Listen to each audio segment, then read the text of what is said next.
Now, Swan had also been doing some, quote, psychokinesis experiments at City College in New York. And so when he heard about Cleve's experiments, he said, well, can I come over to your lab and see if I could affect your plants? And so Cleve invited him over. While he was there, he happened to see my proposal on the desk. And so he wrote me a letter. This is the kind of art, you can't see it too well here. He's actually a well-known artist. Many of his paintings have been on book covers and magazine covers. In his letter, he said, look, why do you want to work with algae cultures? They can't tell you what's happening. You should be working with someone like me. At least I could tell you what's happening. Now, ordinarily, this is the kind of letter I would have just thrown in the garbage can, except he included with it a write-up on the work he had done with Gertrude Schmeidler in City College in New York, where, in fact, he had apparently been able to raise and lower the temperature of sensitive temperature measuring devices that were in thermos bottles. Well, as a physicist, that caught my attention. So I invited him to come out to SRI. That's him on the right. And in preparation for his visit, I started talking to my friends and colleagues, and they said, you know, these guys are all frauds and charlatans. You better really have something that if he shows a result, you know it could not have been by some kind of trickery. Well, fortunately at the time, I had access to a well-shielded magnetometer, which is just a super high-tech version of a compass needle. It was buried inside of electrical shielding, magnetic shielding, superconducting shielding.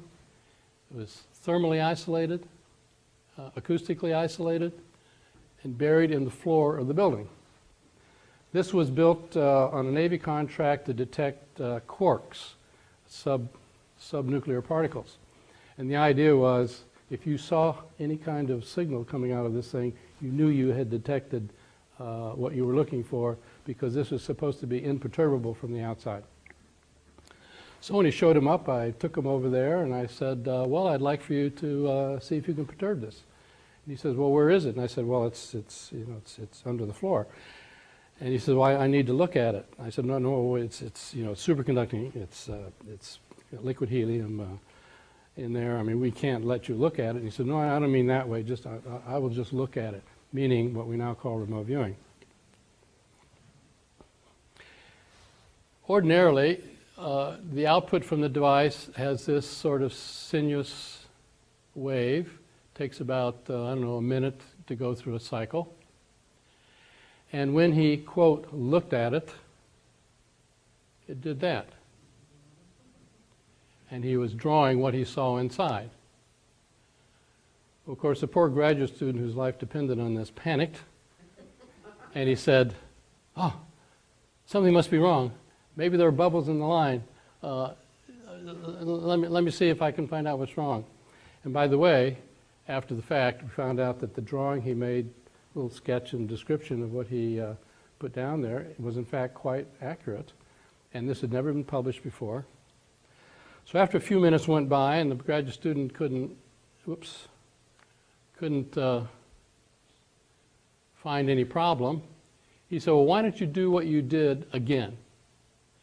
And there it was. And I asked him, of course, well, his name is Ingo Swan. I said, Ingo, how did you do that? He said, I didn't do anything. I just looked at it, and that happened. So the graduate student asked us to leave, go have lunch somewhere, come back later, and we'll see if he can do it again. And meanwhile, he'll give me a chance to get a good baseline and see if there's something wrong with my system. And so while we were gone for lunch, this went through several cycles. We brought him back in, and we said, okay, Ingo, well, look at it again. And that happened. So he said, well, I don't want you around here anymore. We left. He went ahead and gathered data for hours, and the system worked just fine. There's a whole other story I could tell you about the Navy showing up and say, we gave you all this money to make something imperturbable. What happened to it? That's another story. So I wrote this up as a physicist would, and I circulated around my colleagues and said, can you come up with any reason why, this might be? And a couple of weeks later, the CIA descended on my doorstep. And they said, "Oh, have we been looking for you?" I said, "Why? What did I do?" Well, I have to give you a little bit of my background. Following my master's degree at the University of Florida, I went on active duty as a naval intelligence officer, and I ended up at NSA, National Security Agency at Fort Meade. I liked the job I was doing, so I converted and stayed as a civilian there. And then I went out to Stanford to get my PhD, still an NSA employee.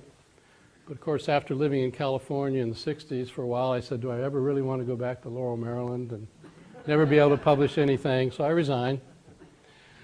So I graduated with my PhD in '67. I was a postdoc there working on the book, as I mentioned. And actually, I joined SRI only a few months before I happened to do this experiment.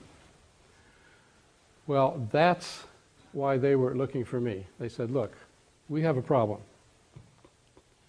The Russians are spending millions of dollars every year, and they have for a long time, on ESP research in their best institutes with their best people, and we don't know why.